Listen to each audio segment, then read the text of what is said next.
Today I want to talk about the secret of happiness. Now, listen, I'm going to tell you the secret of happiness. When people say Happy New Year, you can absolutely guarantee that this is going to be a happy year. In fact, the happiest year of your life. And I hope you had a great Christmas holiday. You had a wonderful day.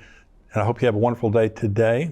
But I want to give you the secret of having a 100% chance of living a happy life. Guaranteed. This is not a trick. This is guaranteed, and it all has to do with our attitudes. And so this is a message that I have brought for the last 20 or so years, and I'm condensing it down for this good word. And our attitudes determine our success and happiness in life more than any other factor, even if you're a believer.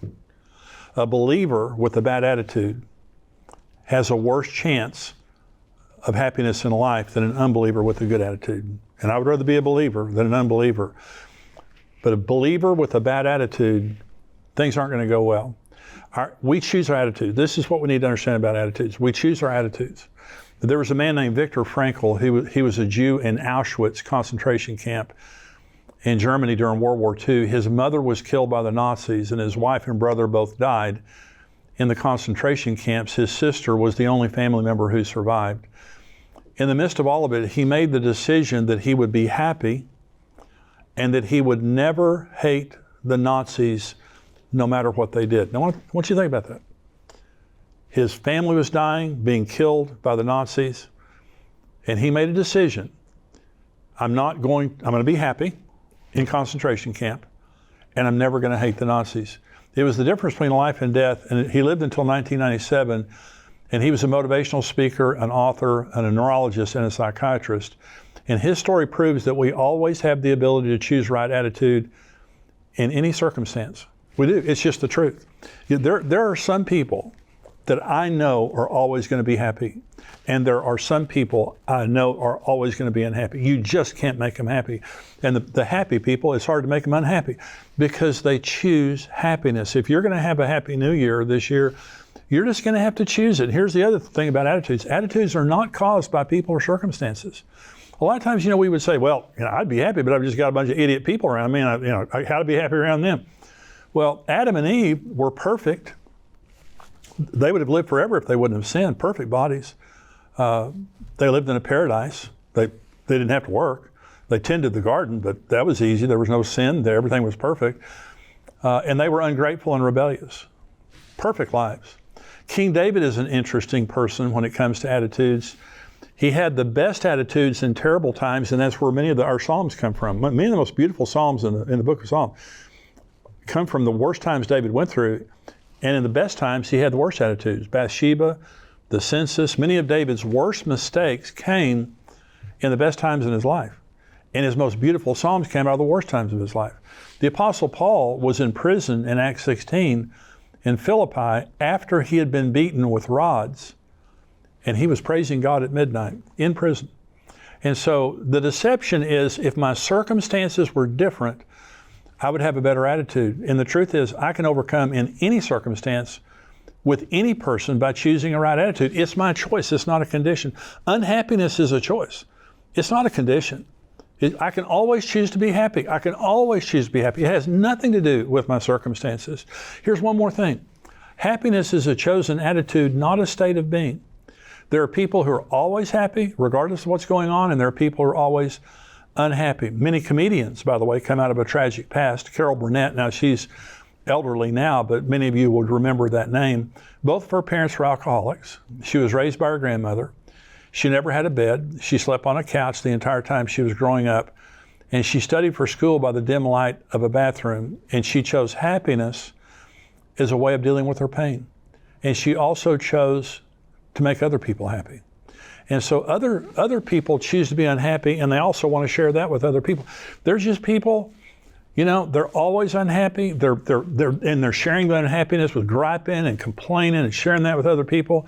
And here's a few quotes here that I absolutely love. Hugh Downs says this: a happy person is not a person in a certain set of circumstances, but rather a person with a certain set of attitudes. That is absolutely true. Now this statement, this quote that I'm about to make here is from Dennis Waitley. It is my favorite quote outside the Bible. Okay. You need to listen to this because this is absolutely true. Happiness cannot be traveled to, owned, earned, worn, or consumed. Happiness is the spiritual experience of living every minute with love, grace, and gratitude. I want to read that one more time. This is Dennis Waitley. Happiness cannot be traveled to, owned, earned, worn, or consumed. Happiness is the spiritual experience of living every minute with love, grace, and gratitude. You see, a lot of times we believe if I just had a better car, a better house, if I just had better clothes, if I just had that ring, if I just had that watch, if I just had those shoes, I'd be happy. No, you wouldn't. That's what you thought before you had everything you had now. And so it's just, you can't travel to it. You can't own it. You can't earn it. It's just something that we just wake up and say, I'm happy. You know, and we have every reason as believers in Christ to be ecstatic every day. I'll tell you this, one of the ways to be happy is stop comparing yourself to everybody that has more and start comparing yourself to other people who have less. When you look around at people and you see some of the misery that people are living in, we need to be grateful. If you have a roof over your head, you're eating, you need to be happy. Abraham Lincoln said this. Abraham Lincoln had one of the most tragic lives in human history. And he said, we're as happy as we make up our minds to be. You may be miserable in a marriage right now or miserable. I had a couple friend and they were in a terrible marriage and they were both just very unhappy. And the man came home one day and the wife was just happy. She was happy, smiling, just bopping around the house and it bothered him because he thought, I'm miserable, I want you to be miserable. And she said to him, you are not going to rob my joy one more day. You are not going to control me. I'm going to be happy regardless of what you do. It changed him. Now, they have a marriage ministry today. They go around sharing with other people about how God changed their lives and their marriage. Can I tell you something? You make up your mind right now that the people around you are not going to rob your joy anymore. Your circumstances are not going to rob your joy anymore. That you're going to be a happy person regardless of what happens, and you're going to overcome. You're not going to be overcome. And if you're a complainer, if you're a grumbler, if you're a griper, cut it out. Stop sharing your misery with everybody else. You be happy, and you make a decision that you're going to share your joy. There's nothing wrong with sharing things in an appropriate way. But you know when you have a bad attitude. I know when I have a bad attitude. Be happy.